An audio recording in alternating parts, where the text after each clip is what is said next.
Avon Barksdale, head of the Barksdale organization, is a powerful kingpin in West Baltimore who ruthlessly fought his way to power alongside his partner and friend Stringer Bell. In the beginning of the show, the Barksdale organization controls a prime drug territory, the Franklin Terrace Towers, as well as the low-rise housing project territory known as the Pit. In Season 1, it has been about a year since the Barksdale organization took over the towers, and at this point the Barksdale organization is operating at its peak as they are in complete control and have very little real opposition, which includes from the police. In fact, the police don't even really know what Avon looks like, and there is no Marlo Stanfield or Omar Little to contend with, so things are moving along smoothly. By the time the show starts, D'Angelo Barksdale, Avon's nephew, has murdered a man in one of the towers, which throws a monkey wrench into Avon's efficient operation by bringing unwanted attention from law enforcement, as well as costing the organization time and money. Despite Avon's best efforts to mentor his nephew early on, D'Angelo continues to make critical mistakes that puts the organization in jeopardy. Soon after, Omar Little robs the Barksdale stash house, which leads to Avon issuing a bounty on him, which he doubles once he finds out Omar is gay. The problem is, Avon goes overboard and a simple kill order isn't enough. He also orders a public display, which when carried out on Omar's lover Brandon, causes Omar to vow revenge on Avon and his whole organization, which will end up costing Avon more in the long run. Things really take a turn for the worse when Weebay and Little Man carry out a hit and inadvertently shoot Kima Greggs while targeting Orlando Blocker, Avon's frontman. This leads to increasing pressure from the police, which results in raids on the stash house, the arrest of Savino, and exile of Weebay. In response, Avon orders several cleanup murders. In the end of Season 1, Avon is arrested after he is incriminated on camera, leaving Stringer in charge of the organization. Alongside him in prison are Weebay and D'Angelo, and this is the beginning of the end for Avon. In Season 2, Avon and D'Angelo become more distant from each other as D'Angelo sees his uncle as someone who is just using him. In addition, Avon is caught in a bind since the drug package his organization was distributing was weak, and eventually the whole supply is cut off when his suppliers suspect Avon is a snitch since he received a light sentence right after the arrest of one of their primary members. Things come to a head when Avon orchestrates a setup on Officer Tillman, which ends in the death of 5 inmates. This causes D'Angelo to sever all ties with his uncle. Soon after, D'Angelo is murdered on the order of Stringer Bell. Though Avon is saddened with his death, he again is frustrated with his nephew's weakness and inability to stand on his own. But despite his own sadness, Avon continues to push forward by securing a new package from Atlanta and hiring brother Mouzone as protection for the towers. This causes a split between Stringer and Avon, which is the beginning of the fracture in their relationship.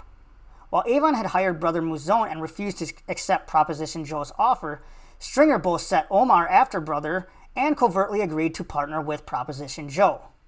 By Season 3, the Franklin Terrace Towers have been torn down, and now the Barksdale organization is looking for new real estate. Avon is released from prison and is angered by the loss of territory and lack of discipline that occurred in his absence.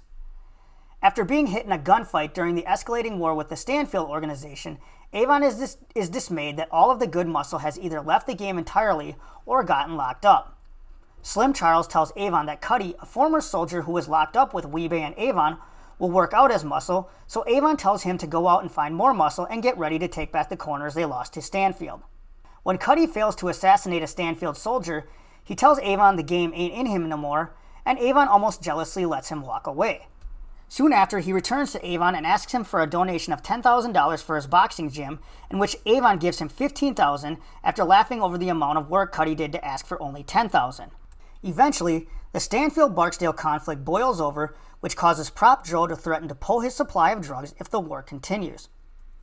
When Stringer confronts Avon over what he believes is recklessness and will ruin everything the two of them work for, Avon accuses Stringer of not being hard enough for the game. In a moment of spite, or perhaps to validate himself, Stringer reveals he was the one who ordered the death of D'Angelo. In a fit of rage, Avon attacks him, but due to being injured, Bell quickly overpowers him and tells Avon that if he wants to talk all that family is everything crap, he can go somewhere else with it. Stringer makes it clear that both of them knew D'Angelo had to go, but that Avon would never give the order. This permanently fractures the relationship between the two. Soon after, brother Mouzone, upon returning from New York, seeks out Avon and tells him that he must give up Stringer or he will no longer be able to do business with New York. He reminds Avon that his word and reputation are at stake and he can't buy his way out of this. Later one night, the two old friends reminisce about their time coming up in the game together. It's a bittersweet moment as Avon asks Stringer to dream about what could be, and Stringer tells him that they don't have to dream since they own so much now, including legitimate business. In an awkward moment, Avon asks Stringer what time his meeting is in the morning, and Stringer stumbles through the answer, and it's apparent now that both men know they set each other up. As they embrace one final time, it signifies the end of the Barksdale era, as the next day Stringer is murdered by Brother Mouzone and Omar. Slim Charles tells Avon they'll get revenge on Marlowe for killing Stringer, but Avon informs him that Stringer died for other reasons. Slim tells him it doesn't really matter what the reasons were, the fact is they went to war and now they gotta fight regardless, but they can use the death of Stringer as a sort of rallying cry. Though Marlowe does take credit for the killing of Stringer, Avon is arrested soon after when the police use the information on Avon given to them by Stringer. When Avon brags to McNulty that he'll be out of jail in no time, McNulty reveals that Stringer set him up. Avon makes no appearances in Season 4, however in Season 5 he finally comes face to face with his rival Marlowe. Marlowe is visiting the prison in hopes of meeting Sergei so he can get in contact with the Greek. Avon, who is the man running the show in prison, lets Marlowe know he isn't going to get anywhere unless he pays tribute to him. It's a show of pure dominance and sends a clear message that the king does in fact stay the king. What makes Avon such an interesting character is that despite the fact he is a ruthless drug lord who doesn't hesitate to use violence, he also displays a certain level of humanity that seems to be missing from most of his counterparts. So when we take a look at Avon, we need to look at him as both a man and as a king. A king is a man who is always about his business before he partakes in pleasure.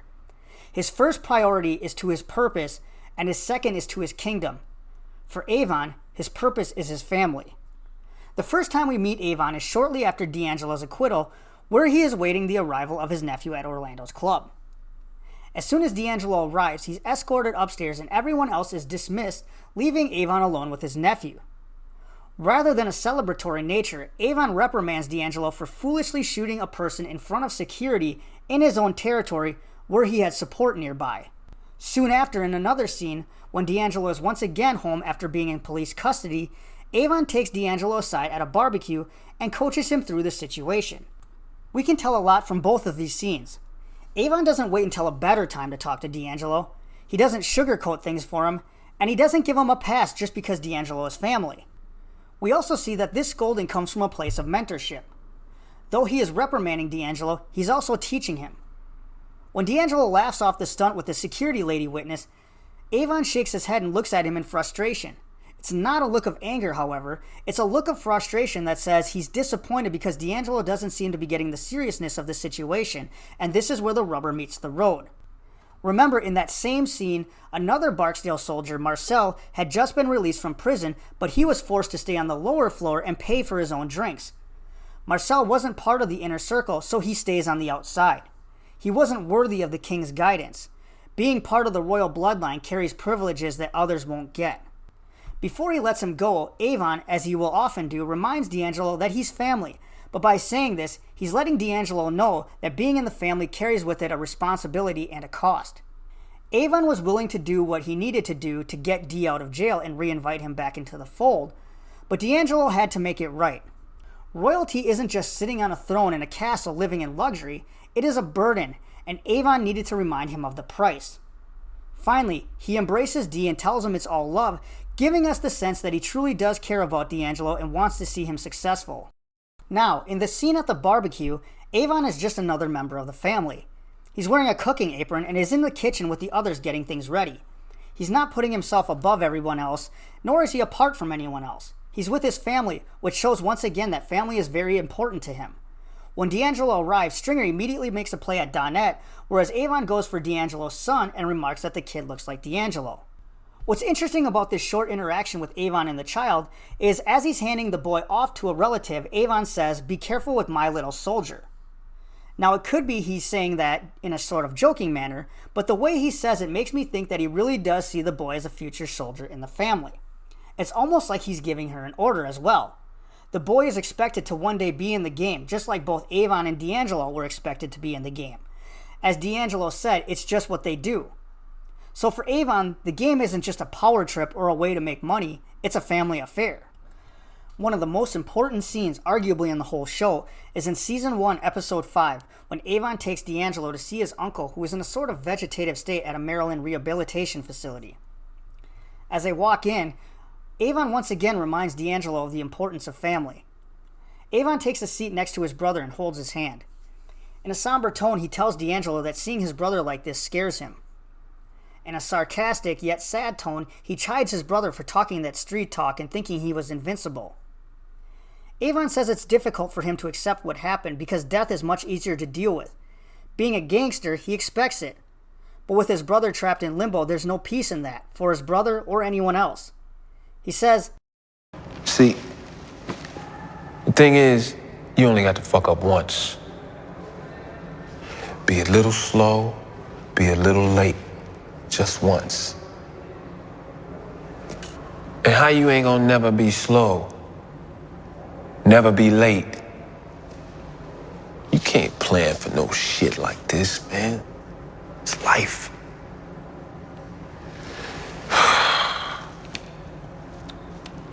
Yeah.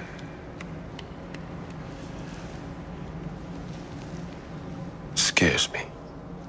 this shows us that behind that drug lord, behind that ruthless gangster, is a man who can still admit the game scares him.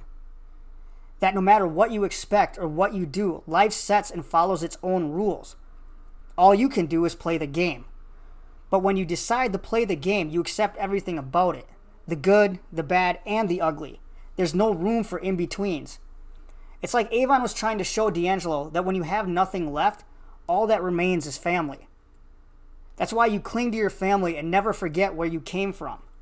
If a king loses his family, he really has nothing. If the bloodline fades, so does the crown. So what can we learn from Avon? How do we learn from his rise and downfall? As with many great leaders, Avon was great at providing coaching and mentoring to those close to him. Think back to the difference in the two scenes when Avon was talking to D'Angelo after his release from prison. The first time in the club, he was standing above D'Angelo, who was sitting. Avon was dominant and lecturing, but the words just weren't getting through. But during the second interaction at the barbecue, he took a different approach. This time, instead of being in a dominant position, standing while D'Angelo is sitting, he sits next to him on some stairs and has a much softer tone than the first interaction. In the first scene, Avon delivers more of a disciplinary lecture, but this time it's more of a coaching conversation where he tells D'Angelo to speak his mind. Also this time, instead of telling D'Angelo to think, he asks him probing questions such as, "Why were you writing? What does that have to do with you?" He's making D'Angelo critically think instead of laying it out for him and just criticizing him like the first time.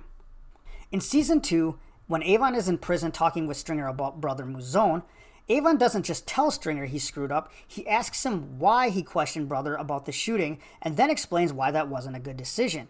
And we can see it forces Stringer to think about what he did and why it was wrong. Great leaders take the time to develop others, and they always try to meet people at their own level.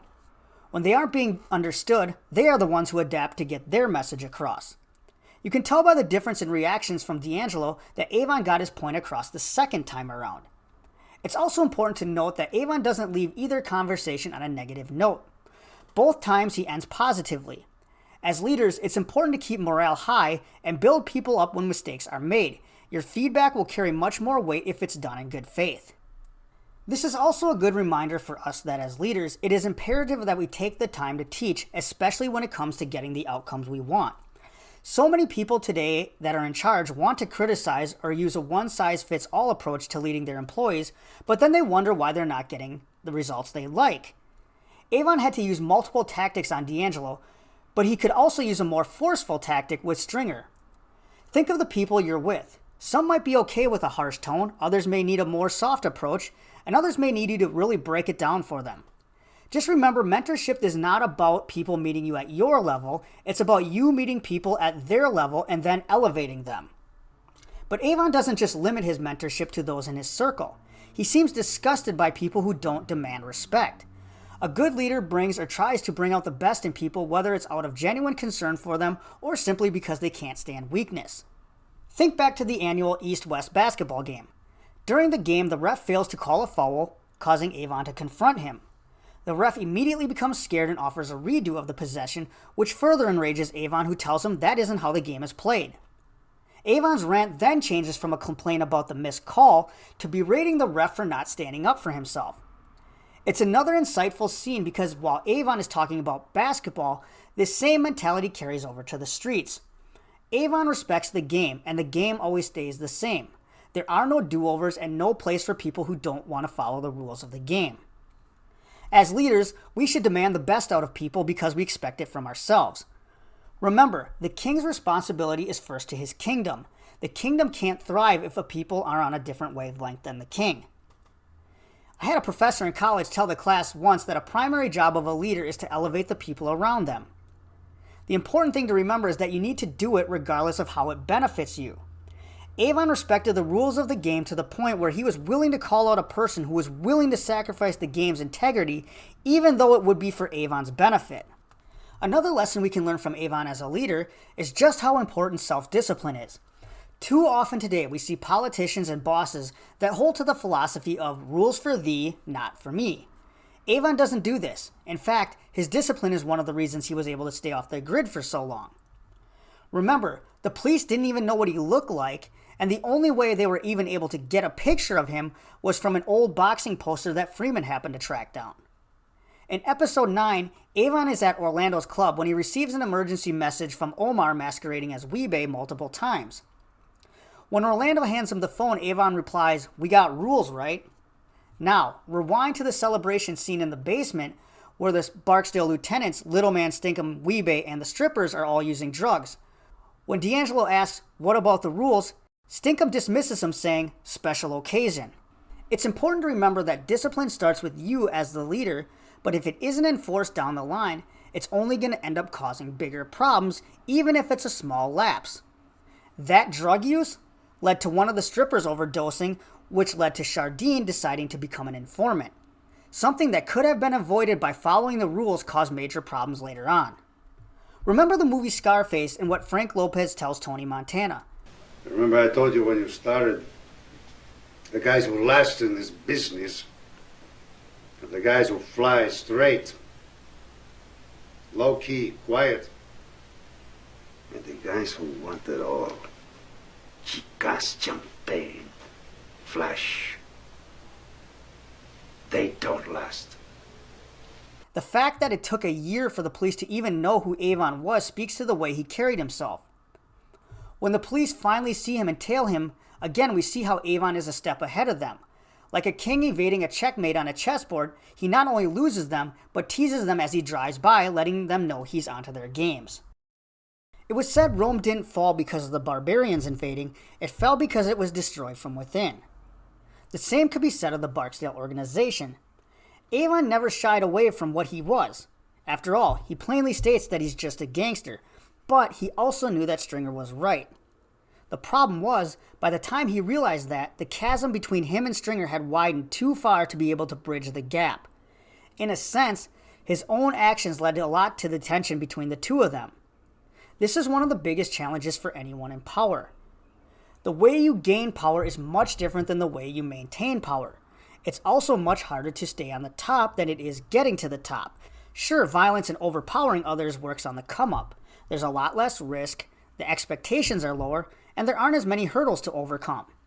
But once you're at the top, now you have to deal with constant threats, people undermining your position, working with other people, all the things Stringer tried to tell Avon they needed to focus on, but unfortunately Avon thought it just wasn't that complicated.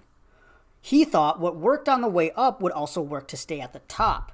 And just like Avon criticized Stringer for wanting to be a businessman and handle it that way instead of being a gangster, Stringer rightly criticized Avon for talking all the gangster stuff, but then not be willing to do what would be done to anyone else in D'Angelo's place. Think about your workplace. Let's say you're working on a new initiative or project. You bring the idea to your boss and they tell you to run with it. Now, there may be some expectations like hitting numbers and revenue goals, but other than following the parameters that are laid out for you, there's not much else to it. If it fails, the worst that can happen is they may not let you continue the project, or your boss might get on your case. But if the project takes off and does extremely well, well then what happens? All of a sudden, people that wanted nothing to do with your little project now want to have a say. The bosses become more invested, so they take over more control, and instead of you making all the decisions and getting things done, now you're having to ask for permission from people that didn't really care in the first place. Here's an example. One year, I created an outreach program for a nonprofit I worked for. Originally, it was just me working on the project by myself. It was so successful that the next year I was able to secure funding and establish partnerships with other organizations to run it.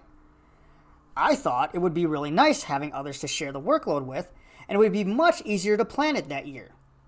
Instead, the project was assigned to be organized by a committee. Instead of me making all the decisions and delegating, I had to do it by consensus.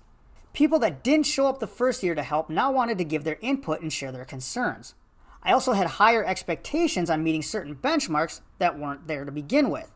So now, instead of a fun event that was just something I did to help the community out, it now became something that was no longer fun but just another assignment. Well, guess what happened? It tanked. Barely anyone showed up. People didn't follow through on what they said they were going to do, and of course, where did the blame fall? Me. It was a great lesson to me on how quickly things can change once you have something successful.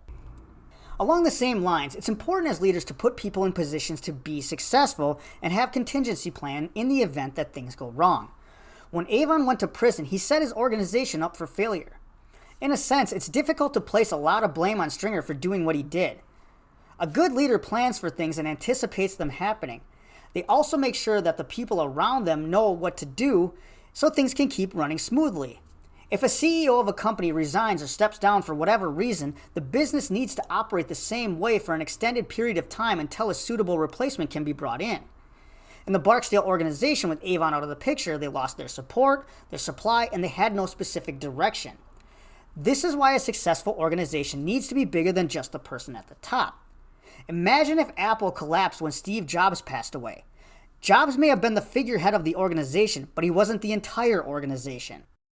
Take it a step further. Not only did Avon not have any plan in place for if he was out of the picture, he had no real solution to competition entering the market. As he tells Stringer on the rooftop, there's always going to be a Marlowe to compete with, but if that was the case, he should have been better prepared for Marlowe and realized that he can't always deal with everything through force. His gangster strategy may have worked had they planned and mitigated the shortfalls with their product and muscle, but since they had none of the resources they needed, they were fighting an uphill battle. So let's use this example. Let's say you own a fitness club that's been in the community for decades. You have a good customer base and your income is steady with no major issues. Your membership base isn't declining, but it's not really growing either. You offer the same group fitness classes you've always offered because that's what your primary clientele likes.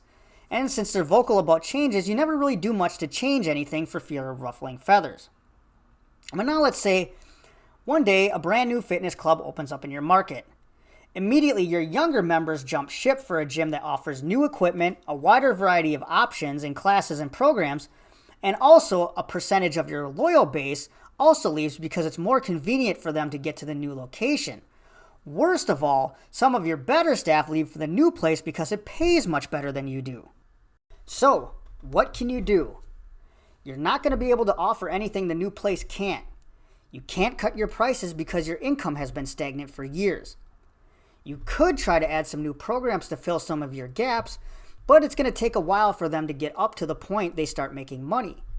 Your only immediate option is to cut expenses and continue to maintain your base until you can start to pull some clients back from the new gym. Had you planned for something like this, you could have foreseen that there was an open market to take advantage of. You could have upgraded your equipment over time and reconfigured your programs to cater to your base while attracting new members. The point is, you needed to plan for things to go wrong long before they did. Putting plans in place isn't a guarantee you'll come out unscathed, but creating options for yourself always guarantees a chance to recover. Another way that Avon fell short was his inability to understand others' emotions and motivations. Avon was warned multiple times that D'Angelo might not be able to follow through. The problem was, he never listened. He always just dismissed the concerns by saying D is family. That wasn't the only time he was wrong in his assessment of others. Remember when he and Weebay were talking to Cuddy during the baseball game? Weebay tells Avon the joint might have broken Cuddy, but Avon dismisses it. D'Angelo was already heavily conflicted before he went to prison, but once he was in prison, he became even more disillusioned. Despite Avon seeing D'Angelo struggle, he continues to dismiss it because D'Angelo is family, which meant he would stand tall. It's almost as if Avon was projecting his own values and beliefs on how others feel or should feel. The thing to remember here is that other people's motivations and what drives him are not going to be the same as yours. This is why I said before, if it gets to the point where people want to walk away, it's best you let them go. Avon believed that because he placed a high value on family, that D'Angelo would too. And it also shows you that how you define something isn't always how the same way others are going to define it. In Avon's mind, he was putting his family first, but in D'Angelo's mind, Avon was putting himself first. A final reason for Avon's fall was because his organization was fighting a multi-front war. At one point, they were at war with Stanfield, dealing with police pressure, and still having to contend with Omar. With very few resources to dedicate in one particular direction, it led to Stringer going behind Avon's back to partner with Prop Joe. It's nearly impossible to fight a war on multiple fronts, and all it does for the Barksdale organization is cause its leadership to fracture. When you're a leader, people look to you to juggle a lot of things at once. It's on you to determine to prioritize and what can be dealt with later. It's also important to remember that sometimes thriving isn't an option. Sometimes you just need to survive, and that's okay. There is victory in just getting through the tough times. The worst thing you can do is try to take on too much all at once, where you spread your resources too thin and you end up in a worse position than you were to begin with. So, did Avon win? Well, it really depends on how you define winning. In Season 5, he's still in prison and not getting out for a while, so in that regard, since the Barksdale organization is extinct, it's hard to say in that sense he won. But he's also the man running the prison. In the brief scene we see of him, he finally comes face to face with Marlo, and as I've said before, it's clear who's in command.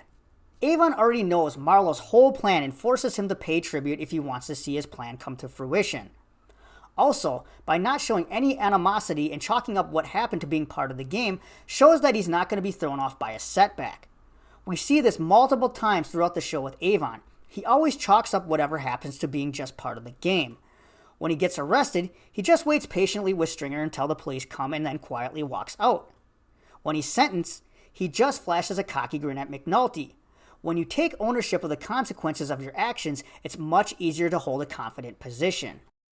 So to wrap things up, there are many lessons to learn from Avon Barksdale. Number 1, as a leader, you need to have a purpose bigger than yourself. Number 2, your purpose may not be the same as other people's, and that's okay. Number 3, meet people where they're at and then help elevate them.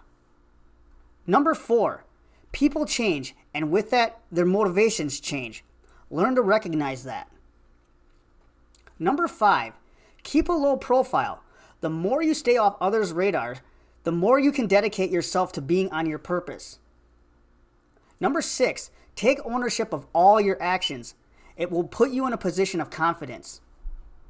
Number 7, do the things you expect of others and don't accept less. Number 8, avoid multi-front wars at all costs. Number 9, maintaining is much harder than the come-up. Number 10, try to never be slow. Try to never be late. You do these things, and you'll be on your way to being the king.